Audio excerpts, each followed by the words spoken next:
Good day mga ka-foodies, this is Jayzar, Recinto. Welcome back to my channel. It's a beautiful day here in Lipa City. Kita niyo magmumukbang ulit tayo ngayon, but this time, it's a healthy mukbang. So come join me, let's go! Intro!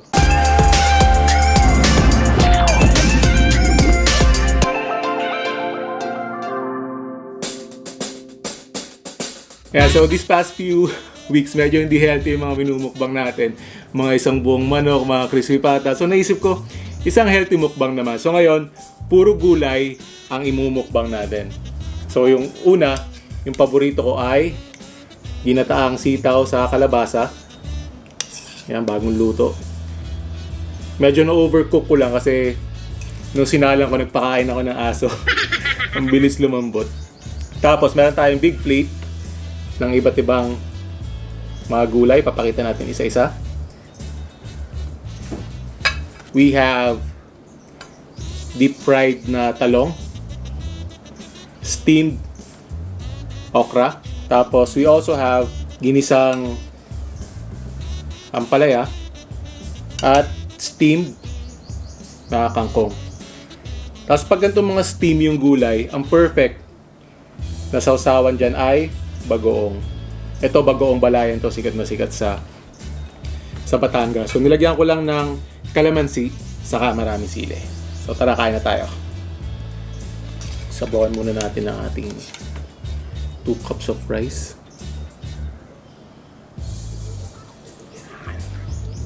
Nahin natin itong talong.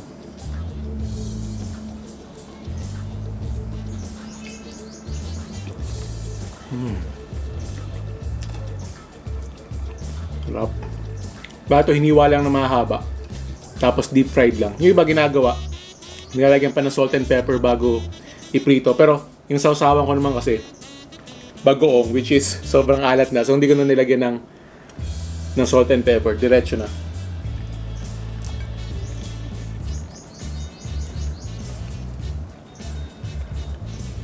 Tapos okra, isa sa mga paborito. Pero alam ko maraming may ayaw nito. Kasi naano sila, nalalagkitan sila. Slimy nga naman.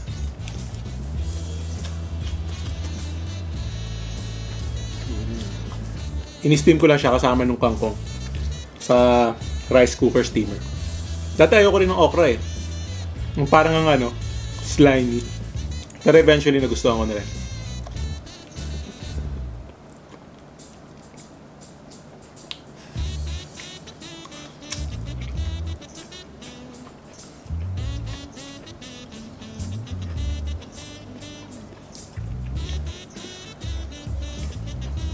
Kangkong.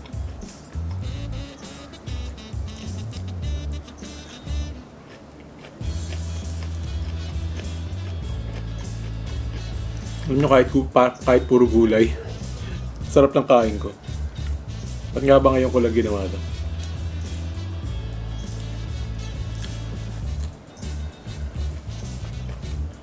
Dito pala sa Batangas,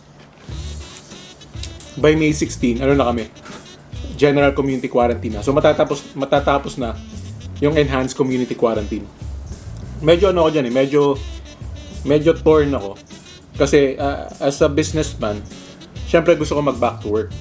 Tapos syempre naiintindihan ko yung ibang tao, yung mga walang trabaho, yung mga no work, no pay. Talagang kawawa naman talaga. Pero at the same time, andyan yung worry mo na ready na ba tayo na makihalubilo sa mga tao. Although may mga guidelines in place naman.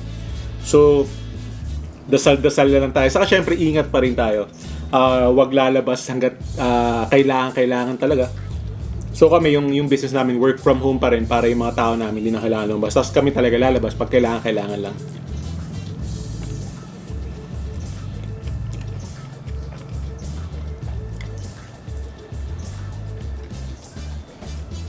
So ganun rin, mag-mask pa rin kayo. Frequent hand washing. Iwas sa mga mass gatherings.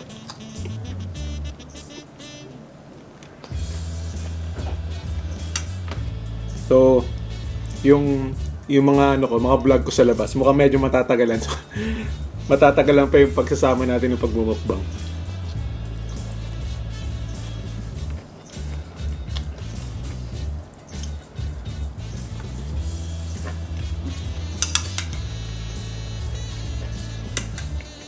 Tapos itong ito nangyari, parang nabigyan ng importansya yung ano back to basics. Kasi ngayon, hindi na tayo masyado nakakain sa labas. Talagang kung anong meron, yun ang ini-enjoy natin. Na-encourage na ako na magtanim Kasi di ba may ano naman kami, may front yard naman kami sa backyard. Meron naman kami. May papaya, may sili, saka may calamansi. Pero sarap sana magtanim pa ng iba't ibang gulay. Yung talaga vegetable garden.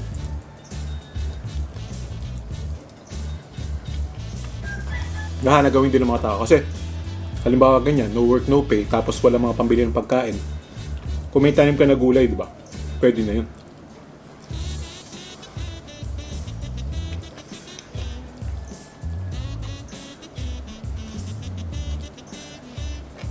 Sarap ng talong. Manghihinayang ako na konti lang yung niluto ko. Sarap at dinamihan ko.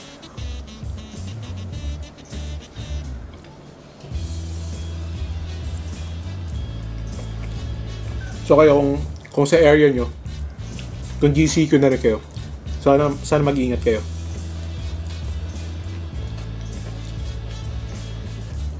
Isipin nyo na lang kunwari ACQ pa rin.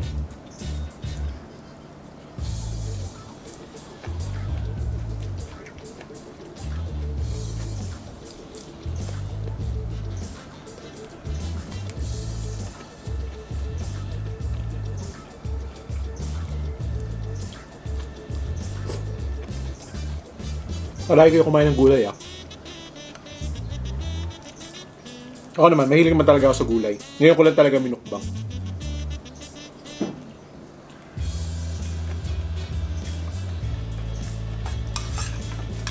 Kasi ang pananggan natin sa kahit anong sakit ay maging healthy tayo, di ba?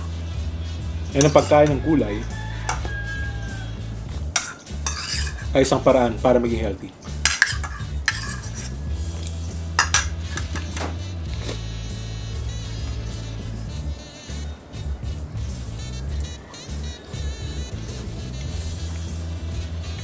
Kayo, ano paborito niyong gulay? Let me know in the comments.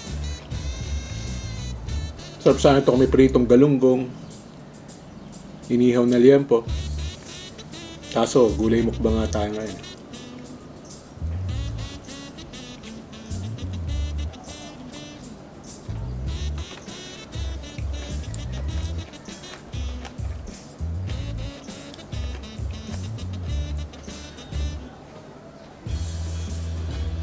Naghalo-halo na.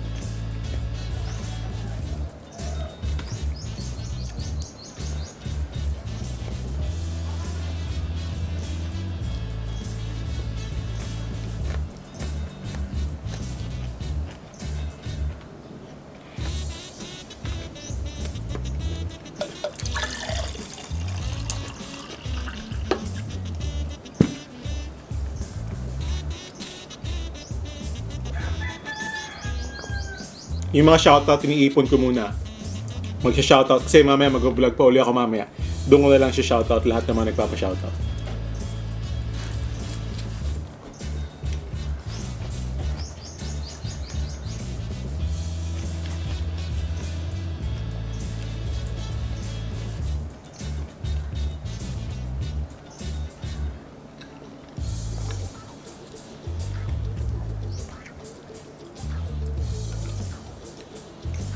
Ulitin ko ito, gulay mukbang.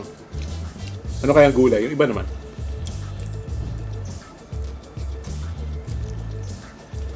Sino may sabing hindi nakakabusog ng gulay?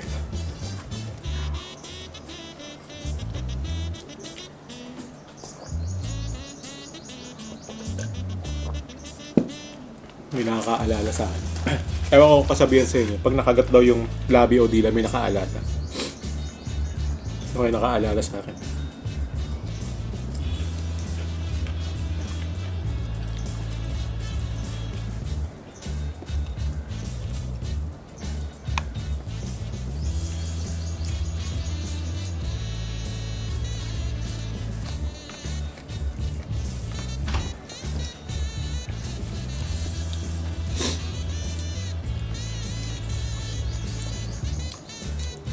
Last bite.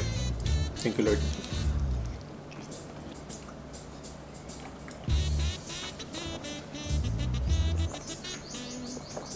Thank you for joining me on this mukbang. Sana nabusog kayo. Sana nag-enjoy kayo. And if you did, please like, comment, and share. Don't forget to click on the subscribe button and the notification bell for you to be notified of future videos. Thank you for watching, mga ka-foodies. You have a good day. Stay safe. Bye!